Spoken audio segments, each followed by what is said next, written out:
Assalamualaikum warahmatullahi wabarakatuh.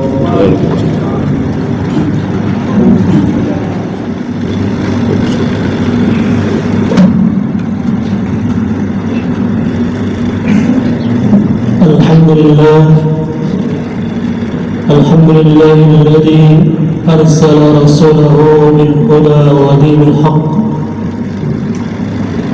liyuzhirahu 'ala ad-din kullihi walau kariha al-musyrikun. Asyhadu an la ilaha illallah wahdahu la syarika lahu iyyahu na'budu wa iyyahu nasta'in. وأشهد أن سيدنا محمدا عبده ورسوله المبعوث رحمة للعالمين. اللهم صل وسلم وبارك وسلم على سيدنا محمد وعلى آله وصحبه أجمعين. أما بعد،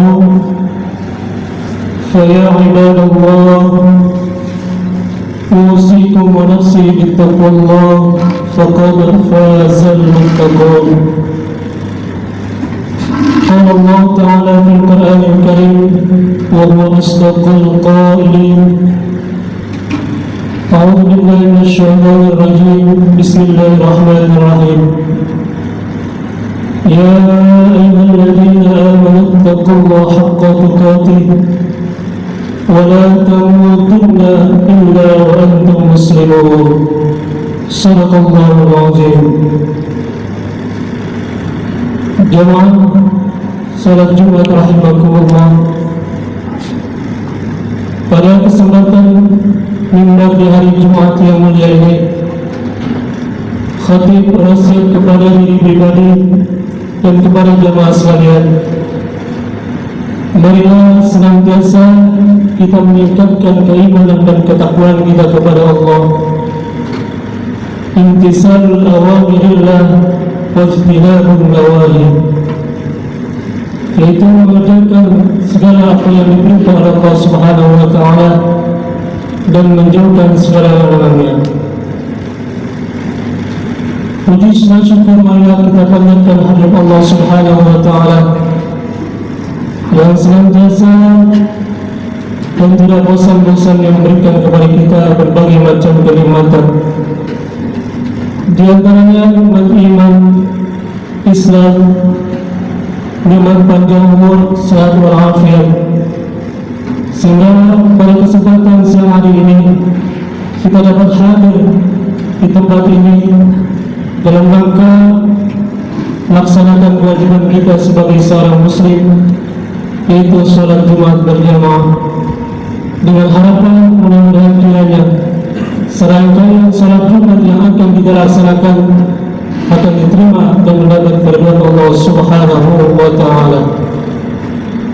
Salawat besar salam tidak lupa kita haturkan kepada suri tauladan kita, panutan kita, junjungan kita Nabi Muhammad sallallahu alaihi wasallam beserta keluarga, para sahabat, para pengikutnya hingga akhir zaman.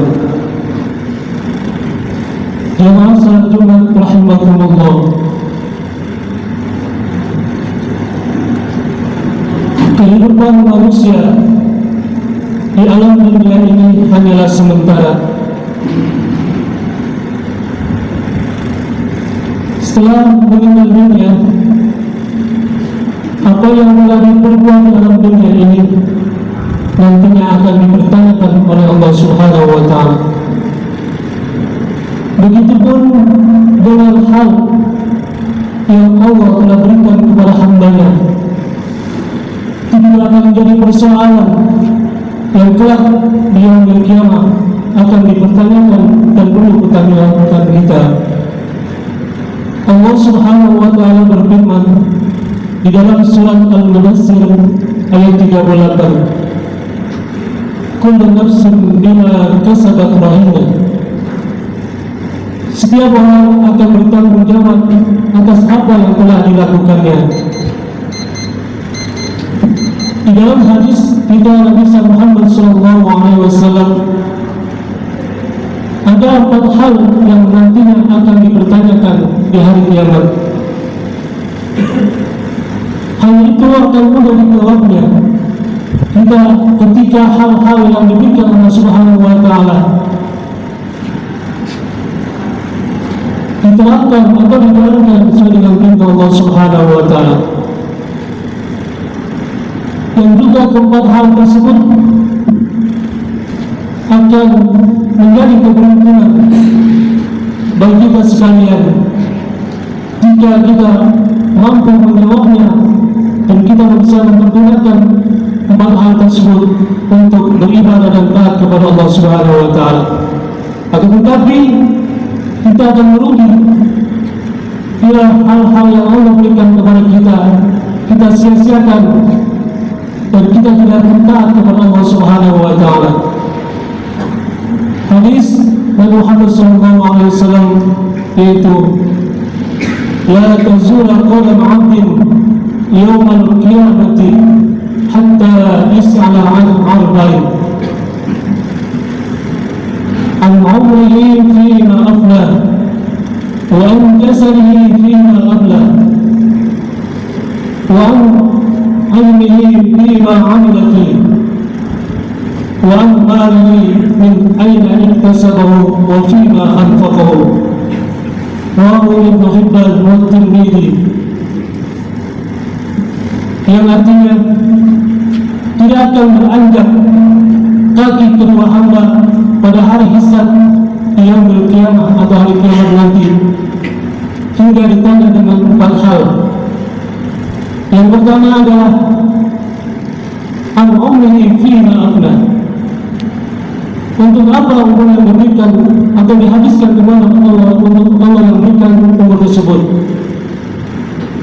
Yang kedua, wa anjazihi fima abla, dan untuk apa dia habiskan atau dia menggunakan tubuhnya yang diberikan oleh Subhanahu wa Ta'ala. Yang ketiga, wa an ilmihi fima 'amila fihi, dan ilmu yang Allah berikan apakah sudah dia amalkan. Dan yang keempat, wa an malihi min aina iktasabahu wa fima anfaqahu, dan harta yang diberikan Allah Subhanahu wa Ta'ala dari mana dia peroleh dan di mana dia belanjakan. Jemaah salat Jumat rahimakumullah, yang nanti akan ditanya pada hari kiamat yang pertama masalah umur. Umur yang diberikan Allah Subhanahu wa Ta'ala dari mulai balik sampai kita meninggal dunia, apakah kita gunakan untuk beribadah dan taat kepada Allah Subhanahu wa Ta'ala, atau sebaliknya untuk bermaksiat atau membangkang kepada Allah Subhanahu wa Ta'ala? Beruntunglah bagi orang yang memberikan umur yang panjang, dipakai umur tersebut untuk beribadah dan taat kepada Allah Subhanahu wa Ta'ala.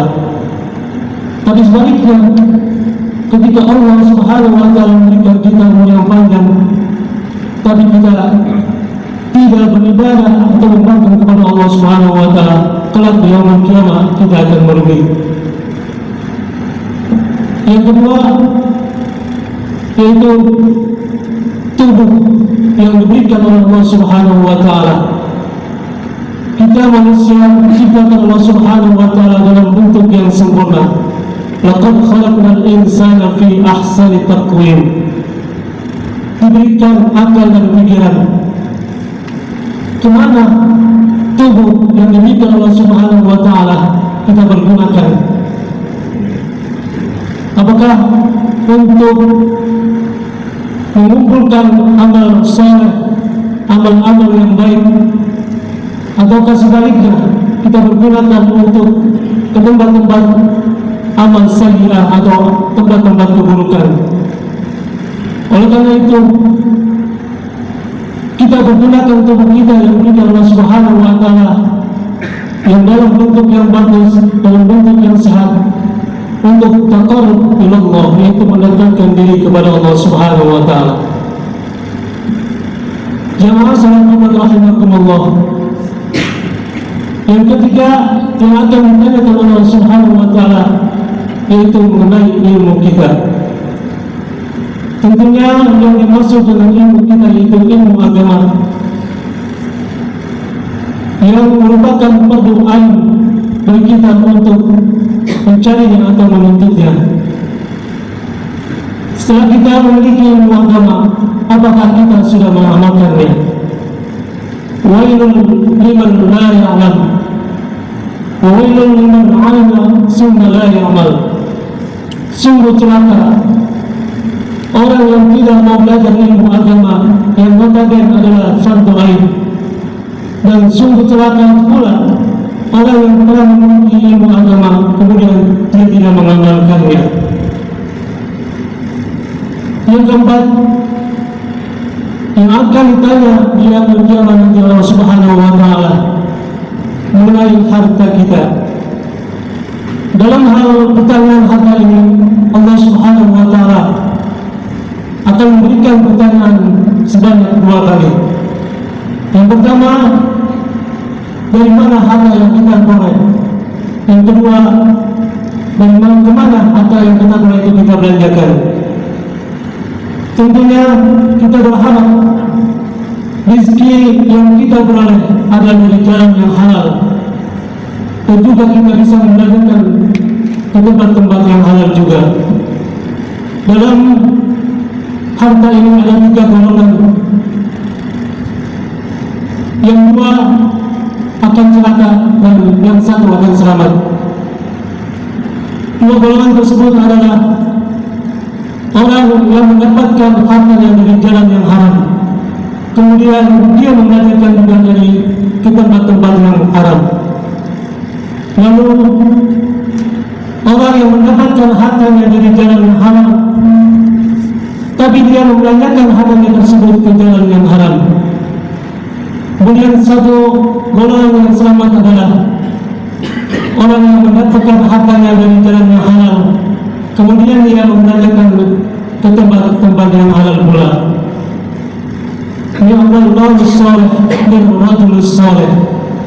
Harta yang terbaik adalah harta orang-orang yang soleh. Rawahu Ahmad. Kenapa dikatakan harta yang terbaik adalah harta orang-orang yang soleh?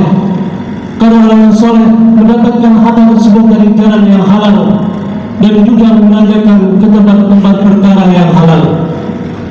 Jemaah salat Jumat rahimakumullah. Demikianlah khutbah yang dapat saya sampaikan. Mudah-mudahan kiranya Allah yang telah menitipkan kepada kita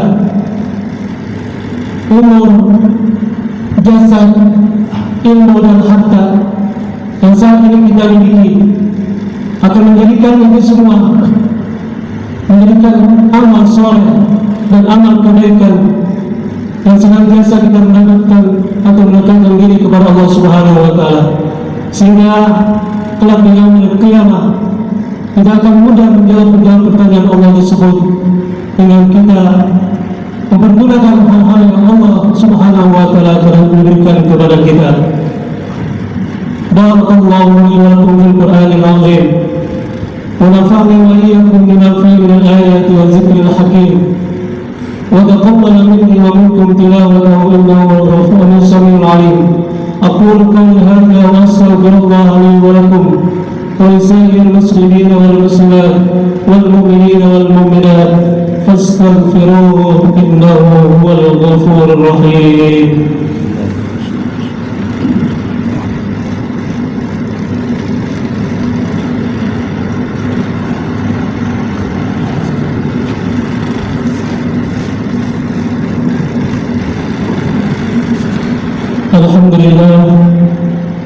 Alhamdulillah hamdan katsiran kama amara. Asyhadu an la ilaha illallah wahdahu la syarika lah irghaman liman jahada bihi wa kafar. Wa asyhadu anna sayyidina Muhammadan 'abduhu wa rasuluhu sayyidil khalaiqi wal bashar. Allahumma salli wa sallim wa barik ala sayyidina Muhammadin ما اتصلت عين بنظر وأذن بخبر من يومنا هذا إلى يوم المحشر. أما بعد، فيا أيها الناس اتقوا الله وذروا الفواحش ما ظهر منها وما بطن، وحافظوا على الصلاة وحضور الجمعة والجماعة، واعلموا أن الله أمركم بها بنفسه وثنى بملائكة المقدس القدس، فقال لم يزل قائلا علينا إن الله وملائكته يصلون على النبي يا أيها الذين آمنوا صلوا عليه وسلموا تسليما.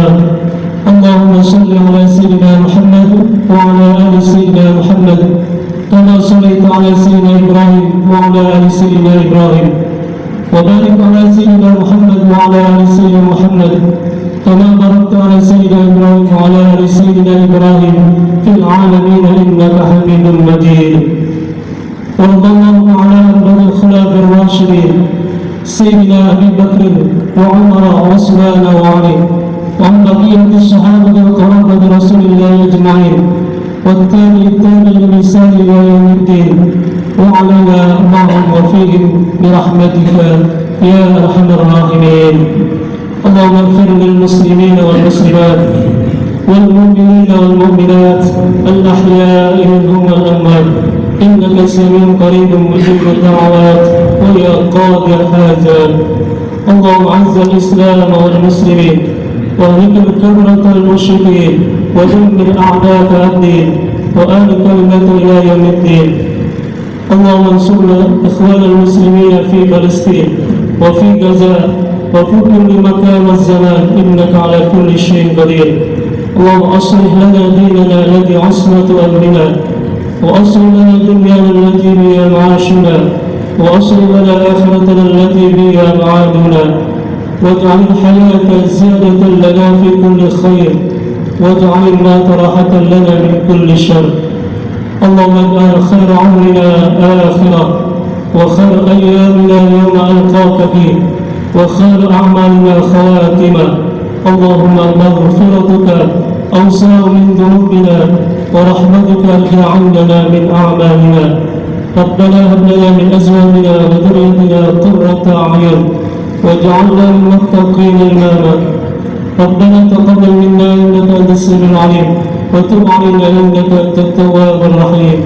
ربنا آتنا في الدنيا حسنة وفي الآخرة حسنة وقنا عذاب النار، وأدخلنا الجنة مع الأبرار يا عزيز يا غفار الستار يا رب العالمين.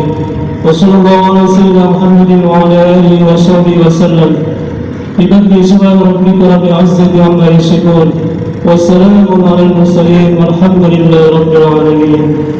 عباد الله، إن الله يأمركم بالعدل والإحسان وإيتاء ذي القربى وينهى عن الفحشاء والمنكر والبغي يعظكم لعلكم تذكرون. فاذكروا الله العظيم يشكركم، واشكروا على نعمه يزدكم، ولذكر الله أكبر.